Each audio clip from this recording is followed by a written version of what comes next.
집안에 어른이 계시는데 늘 뒷방에다가 이렇게 모셔놓고서는 자녀들이 쑥닥쑥닥거리면서 맛있는 것은 자녀들끼리만 먹는 거예요. 그러면 뒷방에 계시는 그 어르신이 어떠할까요? 매번 그런 식으로 한다면 어느 날 자녀를 부를 겁니다. 야, 너 행동이 왜 그러냐 하면서 혼을 내지 않겠어요? 신앙생활도 그와 같다 이겁니다. 성령님이 내주하여 계시는데 그 성령님을 무시하고 환영하지도 않고 존중하지도 않고 오늘 우리들이 신앙생활 한다면 성령님이 어떠하시겠어요?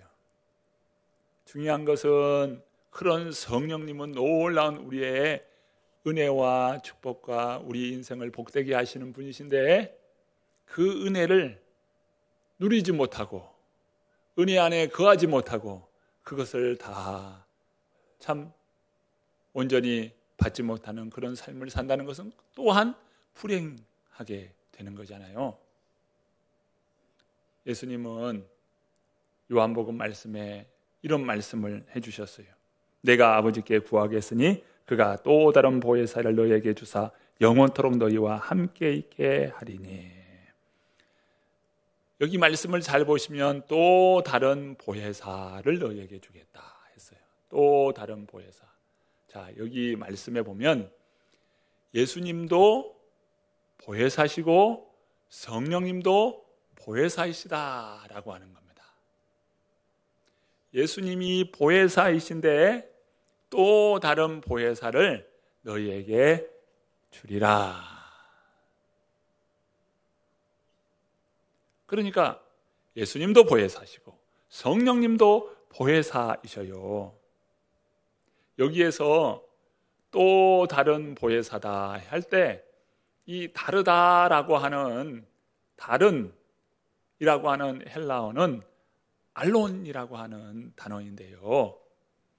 이 알론은 이 같은 보혜사, 동일 본질로서 예수님과 성령님은 한 보혜사이시고 그런데 그 역할면에서 다른 바로 성령님이시다라고 하는 겁니다.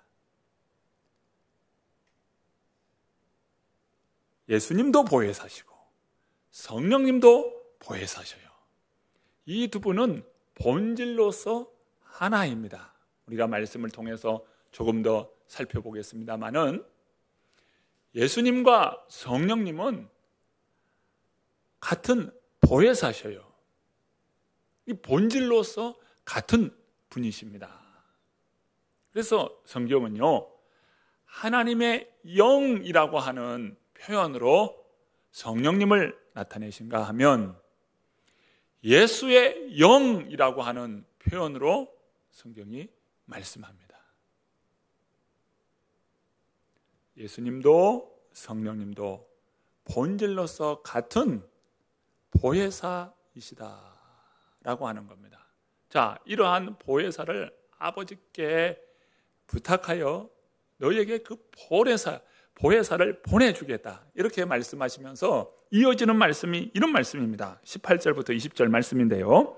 내가 너희를 고아와 같이 버려두지 아니하고 너희에게로 오리라.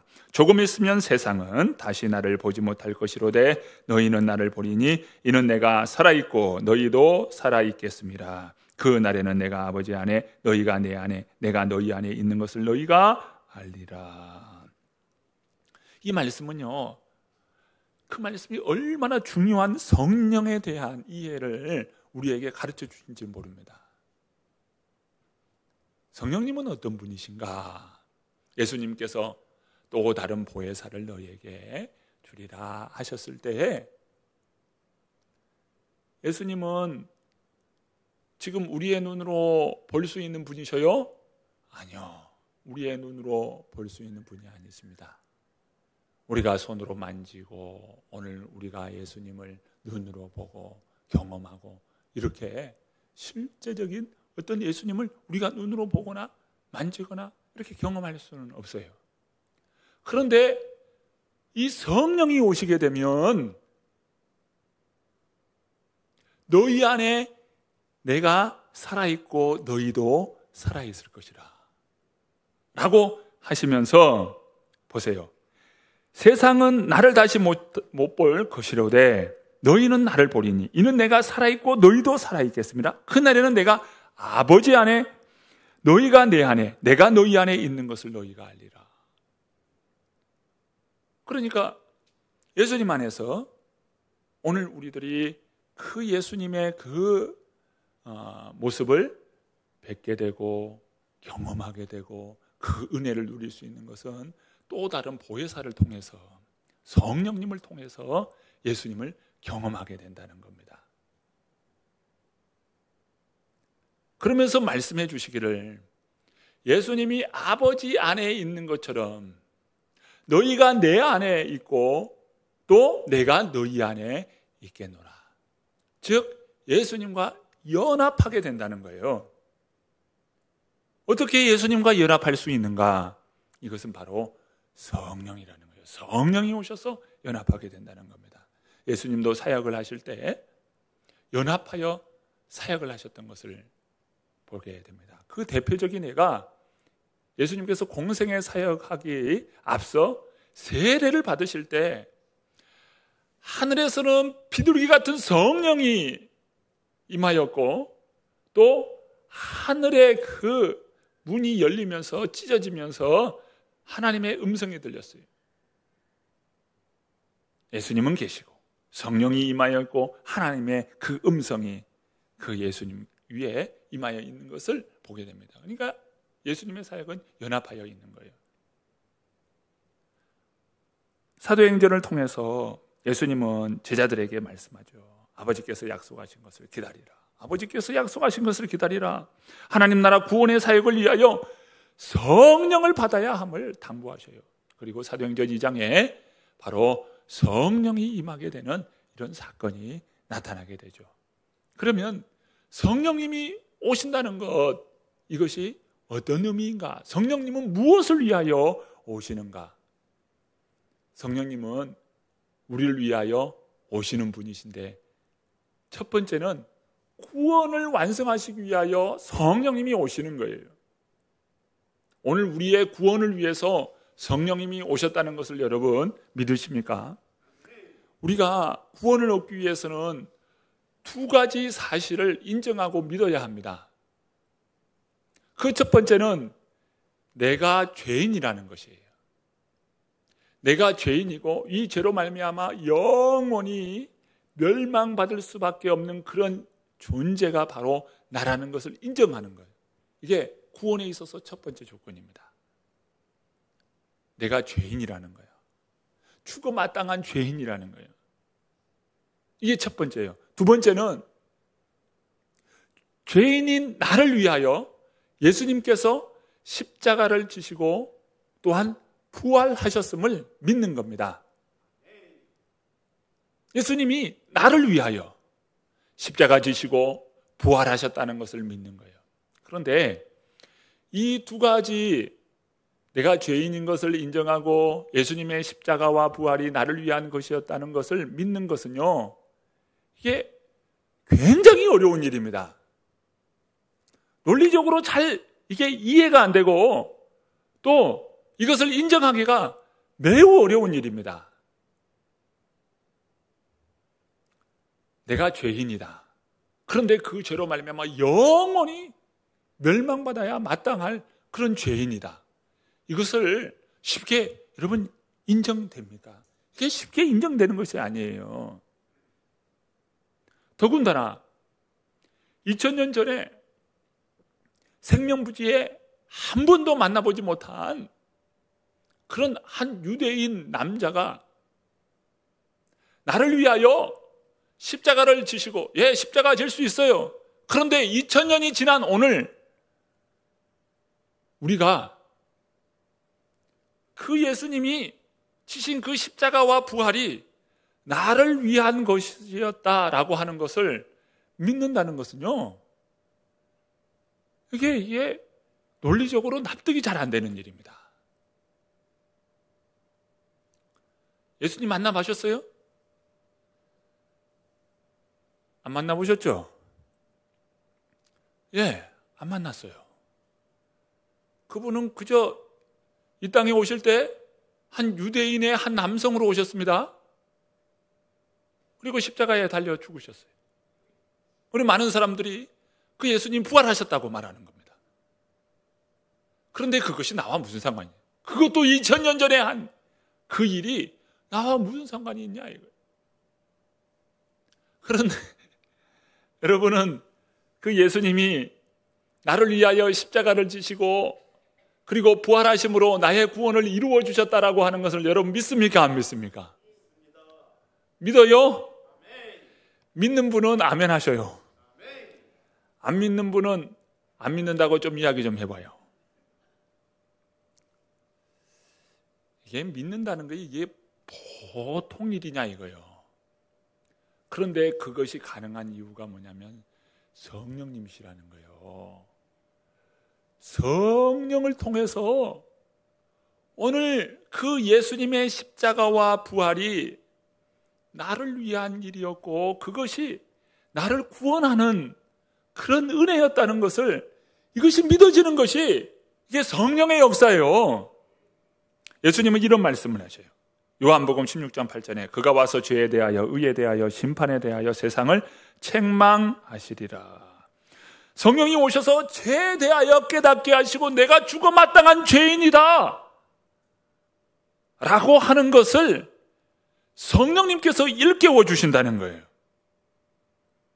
그리고요, 만일 회개치 않으면 또 예수님을 믿지 않으면 영원한 형벌이 있다는 것이 믿어지는 겁니다. 이것이 바로 성령께서 깨우쳐 주시는 거예요.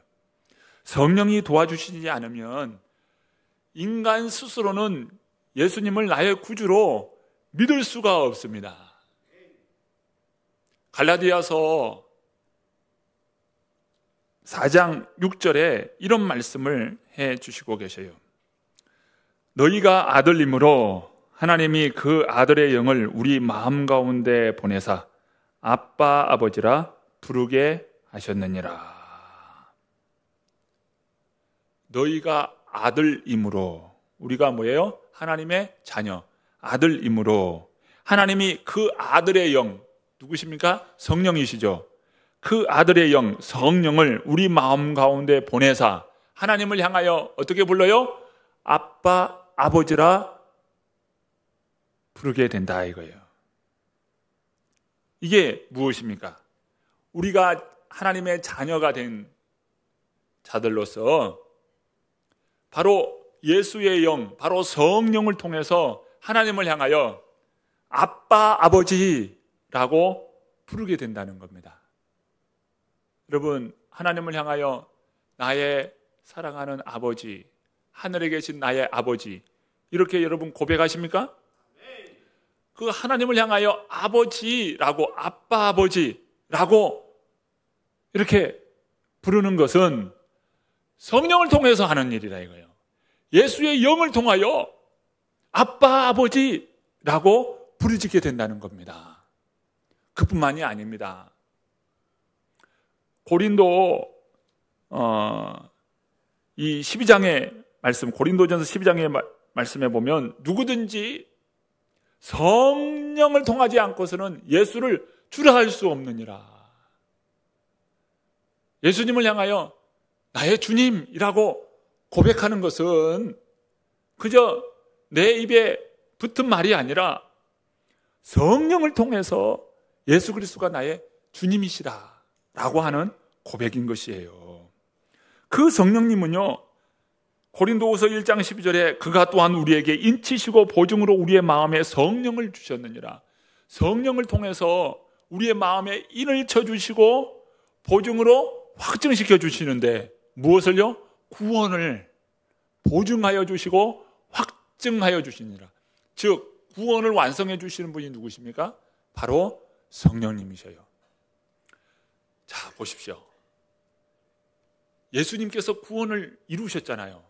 그런데 그 구원의 그 일이 지금 바로 내 안에서 그것이 확증되고 믿어지고 온전히 하나님의 자녀가 돼서 하나님을 아버지라 부르게 되고 예수님을 나의 주님이라고 이렇게 지금 내가 그렇게 고백하고 있는 것은 성령을 통해서 내가 구원받았음을 보증하여 주시고 확증하여 주시기 때문에 이 모든 일련의 이러한 과정들이 내가 고백하고 믿고 그 예수님께 우리 하나님 앞에 이렇게 고백하게 되는 거예요. 자, 제가 한번 여러분에게 몇 가지 한번 질문을 한번 해볼게요. 여러분 동의되시면은 아멘이라고 한번 해주시면 좋겠습니다. 자, 제가 먼저 한번 물어볼게요. 내가 죄인임을 인정하십니까? 인정 안 하시는 분은 아니라고 좀 말씀하시고. 자, 다시 한번 물어볼게요. 내가 죄인임을 인정하십니까?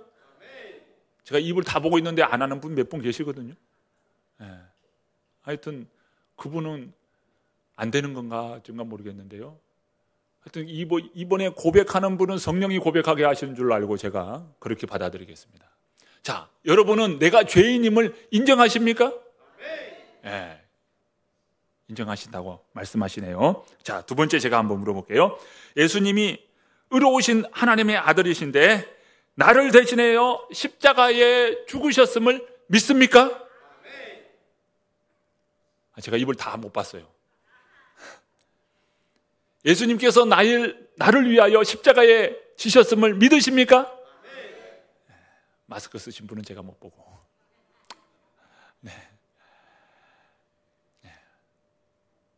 예수님이 나를 위하여 십자가를 지셨다라는 것을 여러분 고백하셨죠? 이제 마지막으로 제가 물어봅니다.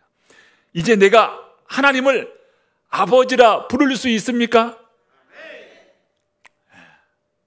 여러분 이 세 가지에 여러분이 아멘 하면서 믿음으로 여러분 고백하셨다면 이미 여러분은요 구원받았음이 확증된 거예요. 성령을 통해서 오늘 우리들이 구원받았음을 이처럼 그게 믿어지고 고백되어진 것은 성령이요 임하셔서 우리의 구원을 완성시켜 주신다니까요. 그 예수님의 사역이 지금 여기에서 내 안에서 지금 이루어지는 것은요 성령이에요. 성령님이 좋으셔요, 안 좋으셔요? 성령님은 매우 좋으신 분이십니다. 그런 성령님을 오늘 우리들이 인정하지 않고 성령님을 존중하지 않고 오늘 우리들이 살았다면 여러분 이제부터 성령님 제가 성령님을 존중하겠습니다. 성령님을 인정하겠습니다. 이렇게 여러분 기도할 때 고백하시면 참 좋겠어요. 그러면 우리 성령님이 우리 안에서 이런 놀라운 구원의 확증을 보다 더 큰 은혜의 확증으로 우리 안에서 경험되도록 성령 안에서 우리 예수님이 내 안에 계신다고 하셨잖아요. 연합하여 계신다고 했잖아요. 예수님의 그 구원의 사건이 내 안에서 이루어지는 거예요. 이렇게 그게 믿어지는 것이 뭐냐면 이 예수 그리스도 그분이 내 안에 계시는데 성령을 통하여서 내 안에서 이 구원의 일을 이루어가고 지금 있는 겁니다. 이게 성령님이셔요. 얼마나 성령님이 좋으셔요. 자, 첫 번째 성령님은 우리의 구원을 이루기 위하여 오신 분이셔요. 자, 두 번째 오늘 두 가지를 할 건데요. 두 번째는 우리의 성화를 위해서 그래요. 성화.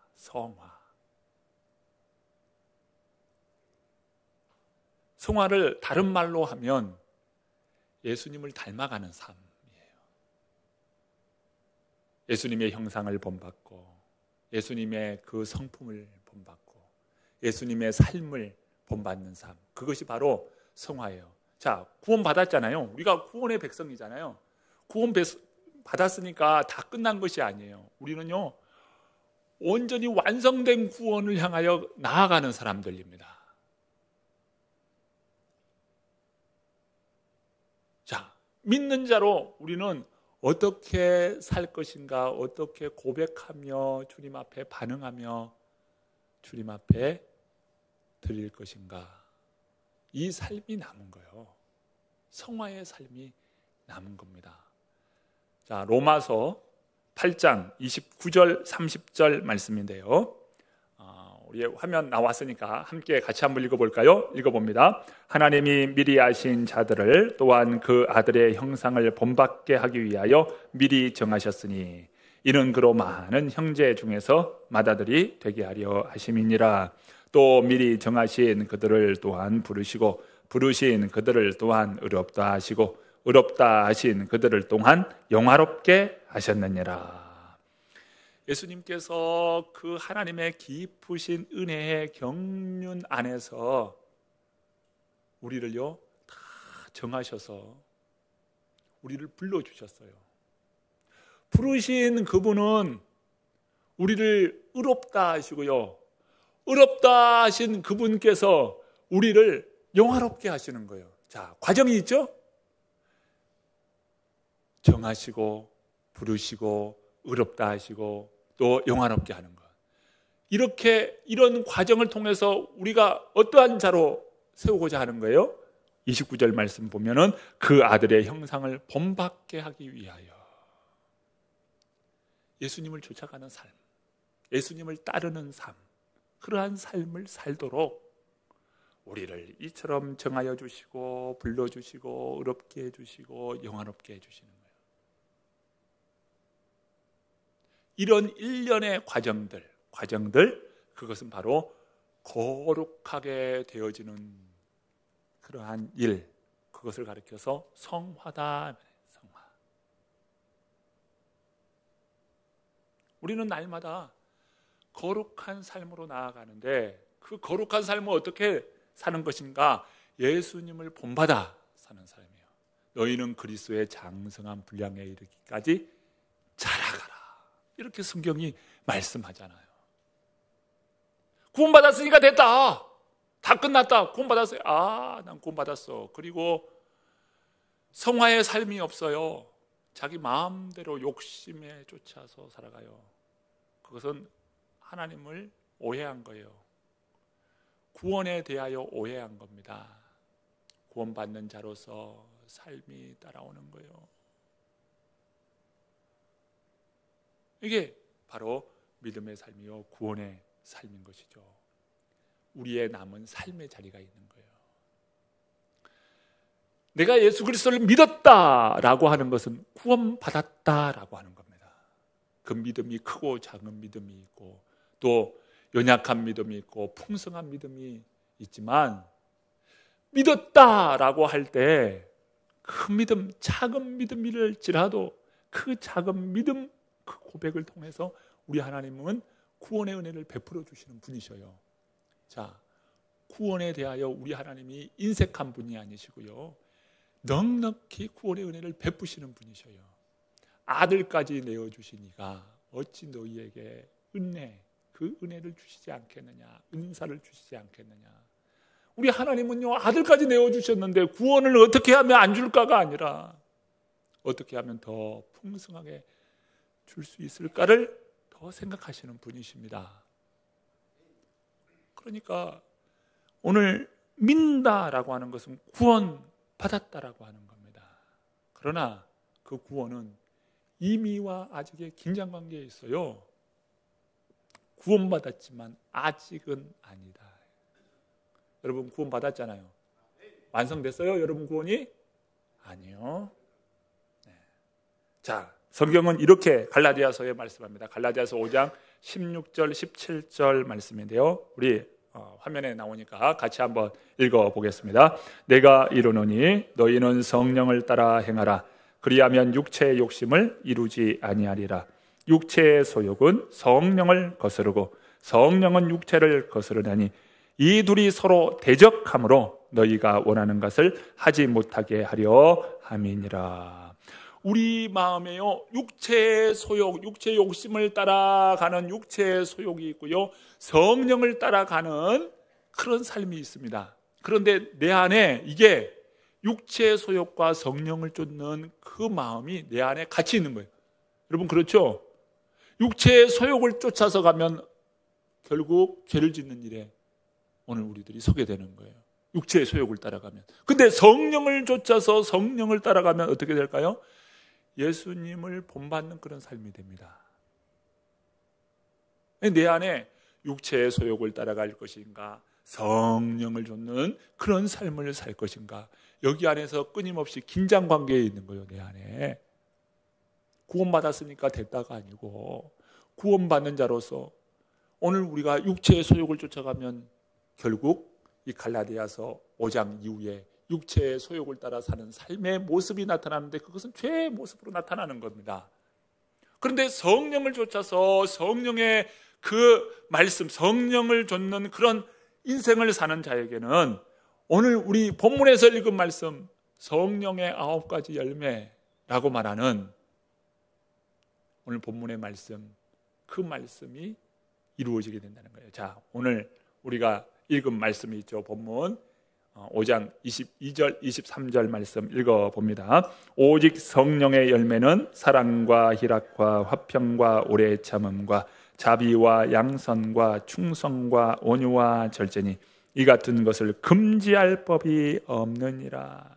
이 성령의 열매는요, 그 기초가 사랑이에요. 사랑, 아가페적인 하나님의 사랑, 그 사랑이 성령의 열매의 기초입니다. 그래서 마지막 절제까지 이 9가지 열매를 맺는데요, 여러분, 이 9가지 열매는 무엇과 관련이 있어요? 성품과 관련이 있습니다.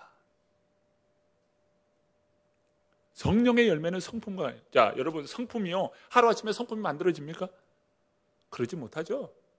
성품은 오랜 시간 동안 그 성령을 좇아서 삶을 살아갈 때 형성되는 것이 있는데, 그것이 성령의 열매의 성품이에요. 성품은 하루아침에 만들어지는 것이 아닙니다. 인내하기가 하루아침에 인내가 됩니까? 오래 참음이 그냥 하루아침에 오래 참아져요? 안 돼요. 오랜 기간 동안 정말 성령을 쫓아 살아갈 때 그런 열매가 맺는 거예요. 농부가 열매를 맺기 위하여 씨 뿌리죠. 김매기 하고, 또 그러면서 이렇게 병충해 관리도 하고, 잘 자랄 수 있도록 물도 공급하고 영양분도 잘 공급하면서 뜨거운 태양볕에서 땀 흘리는 그런 수고를 통해서 결국 가을에 열매를 거두게 되잖아요. 오랜 기간 동안 이런 수고를 통해서 열매가 나오는 것처럼 예수님을 본받는 그런 성품, 그리스도의 장성한 분량에 이르기까지 나아가는, 정말 자라가는 예수님의 형상을 본받는 것은요, 이처럼 오랜 동안 성령을 쫓아갈 때 그런 열매들이 나타나게 된다는 겁니다. 오늘 하루 반짝하며 열매가 그냥 금세 생기고 그냥 황금알이 막 쑥쑥 나고 그런 것이 아니라 이거예요. 이 성령이, 이게 무엇입니까? 이것이 바로 성화다 이거예요. 성화. 거룩한 삶으로 우리의 삶의 방향이, 육체의 소욕을 쫓았던 우리의 삶이 정말 성령을 쫓아가는 그런 삶으로 이렇게 변화되고 훈련되고 우리의 자신을 쳐서 복종시키고, 정말 하나님 앞에 하나님의 말씀을 이루기 위하여 절제에, 인내에, 그런 정말 자신과의 그런 싸움을 싸우면서 나아가는 그런 삶, 그러할 때 이처럼 성화, 예수 그리스도를 본받는 자가 된다라고 하는 것이죠. 한 남자가요, 교통사고를 당했어요. 그래서 얼굴에 큰 상처를 입었습니다. 너무 얼굴이 흉측해서 성형수술을 받게 되었어요. 선생님을 찾아갔습니다. 선생님, 성형수술을 해야 되겠어요. 어떤 얼굴로 성형수술을 하면 좋을까요? 이렇게 했을 때 그걸 생각하지 못하고 간 거예요. 이 벽에 사진이 하나 있길래 저분이 참 보기 좋네요. 저분의 얼굴로 해주세요. 그러니까 의사 선생님이 웃으시면서 그래요. 저분을 하려면은 또 하나의 수술이 필요한데 그것은 성령 수술입니다. 저분은 예수님인데 저분을 본받으려면 성령 수술을 해야 합니다. 아니, 듣도 보지 못한 성령 수술을 해야 한다고 하니까 도대체 성령 수술은 뭡니까? 했더니 그때 복음을 제시하면서 예수님을 본받기 위해서는 예수님을 믿어야 한다고. 그런 말씀으로 그분에게 전했을 때 그가 예수 그리스도를 믿게 되었다라고 하는 그러한 이야기입니다. 초대교회는요, 박해 시대였어요. 막 교회에 핍박이 일어나는 그런 시대입니다. 그런 핍박 속에서도 성도님들은 그 신앙생활하는 것을 그렇게 기쁨으로 알고 은혜로 알고 감사로 알고 신앙생활하면서도 그렇게 위협 속에서도 기쁨과 감사로 살았어요. 사도행전에 보면은 그들이요, 한 마음과 한 뜻이 되어, 이러한 표현으로 나타납니다. 한 마음과 한 뜻이 되었다. 성도들의 마음이 한 마음이요, 성도들의 그 뜻이 한 뜻이 되었다. 이게 무엇일까요? 그들이 예수 그리스도를 본받았다라고 하는 거예요. 예수님의 성품, 온유의 성품, 사랑의 성품, 오래 참음의 성품, 이런 예수님의 성품을 본받았다는 거예요. 그랬을 때 그들은 그 박해를 이겨내고 그 박해 속에서도 감사를 잃지 않고 은혜의 신앙생활을 이루게 된 것입니다. 그러면서 초대교회는 얼마나 그 위협 속에서도 폭발적인 이 부흥이 일어나는 것을 보잖아요. 성경은 말씀합니다. 너희들이 다 성령 충만해야 한다는 거예요. 여러분, 성령 충만하시기를 원하십니까? 진정으로 우리 성도님들이 성령 충만하기를 다 바랍니다. 성경에 보면은 너희는 성령을 소멸하지 말고 이렇게 표현하고 있어요. 이 성령을 소멸하지 말라. 이 영어역을 보면요, do not put out the spirit fire라고 되어 있어요. 성령의 불을 끄지 말고, 이런 표현이에요. 성령은 마치 불과 같아요. 여러분, 불을 지필 때 불쏘시개도 필요하고 장작도 필요하잖아요. 불쏘시개만 있으면 금세 타다가 꺼져버리잖아요. 장작이 필요한데 이 장작도요, 한 개만 있으면 장작에 타는 것이 아니에요. 여러 개가 함께 모아져서 불쏘시개가 딱 당겨지면 거기에서 불이 활활 타오르잖아요. 여러분, 제가 불쏘시개가 될게요.